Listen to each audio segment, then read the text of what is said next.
ഹനുമൽ ചൈതന്യത്തിൽ കാട്ടൂർ പുതിയ വീട്ടിൽ ശ്രീ ഹനുമൽ സ്വാമി ക്ഷേത്രത്തിലെ ഹനുമൽ ചാലിസ ജപയജ്ഞവും ആഞ്ജനേയ ഹോമവും നടന്നു.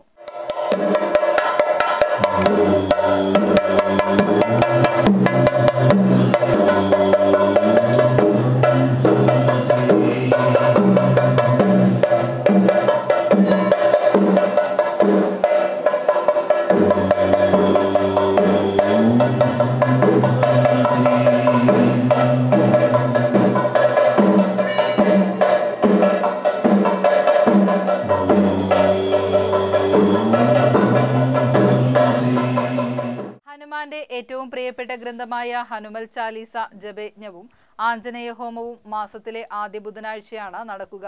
ഹനുമൽ ചാലീസ ജപയജ്ഞത്തോടൊപ്പം തന്നെ ഏറെ പ്രാധാന്യമർഹിക്കുന്നതും ഉദ്ദിഷ്ടകാര്യസിദ്ധിക്ക് വേണ്ടിയും നടത്തുന്ന ഹോമമാണ് ആഞ്ജനേയ ഹോമം. CS ബാബു കലവൂർ ഹനുമൽ ചാലിസ ജപയജ്ഞത്തിന് ഭദ്രദീപ പ്രകാശനം നിർവഹിച്ചു. 2024 calendar Devaswom president MV Rajendran TV serial താരം ബാബു കലവൂരിന് നൽകി പ്രകാശനം ചെയ്തു. അരുൺ സുബ്രഹ്മണ്യം സൂര്യഗായത്രി ഹോമത്തിന് മുഖ്യ കാർമ്മികത്വം വഹിച്ചു. തുടർന്ന് നടന്ന അന്നദാനത്തിൽ നിരവധി ഭക്തജനങ്ങൾ പങ്കെടുത്തു. ചടങ്ങിന് president MV Rajendran, secretary PD ബാഹുലയ്യൻ തുടങ്ങിയവർ നേതൃത്വം നൽകി. ഹനുമൽ ചൈതന്യം നിറഞ്ഞ കാട്ടൂർ പുതിയ വീട്ടിൽ ശ്രീ ഹനുമൽ ക്ഷേത്രത്തിൽ ഭക്തിസാന്ദ്രം കൊണ്ടും ഭക്തജനങ്ങളുടെ പങ്കാളിത്തത്തോടെ ചടങ്ങുകൾ ഭക്തിസാന്ദ്രമായി നടന്നു.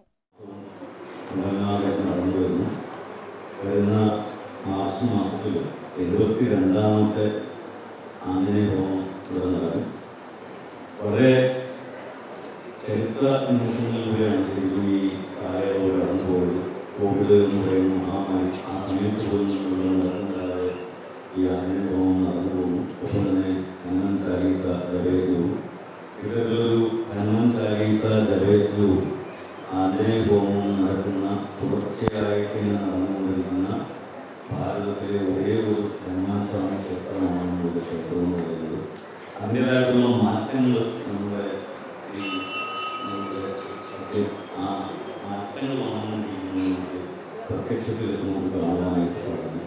പലപ്പോഴും എന്താണ് സങ്കല്പം എന്നൊക്കെ ചോദിക്കുമ്പോൾ, അല്ലെങ്കിൽ നമ്മളൊരു പൂജ, ഒരു പ്രതിഷ്ഠ ഒക്കെ നടത്തുമ്പോൾ ആ ദിവസം ഏതാണ്, അന്ത്യ നക്ഷത്രം ഏതാണ് എന്നെല്ലാം പറഞ്ഞൊരു സങ്കല്പം ചെയ്തിട്ട് നമ്മുടെ എല്ലാം കുടുംബത്തിനും ദേശത്തിനുമൊക്കെ ഐശ്വര്യം വരണമെന്നുള്ള സങ്കല്പത്തിനാണ് നമ്മൾ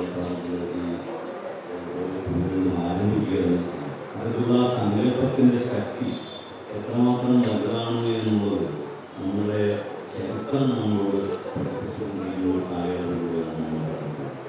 അതുകൊണ്ട് തന്നെ ഹനുമാൻ സ്വാമിയുടെ ശക്തിയെ പറ്റി നമുക്ക് എല്ലാവർക്കും അറിയാം.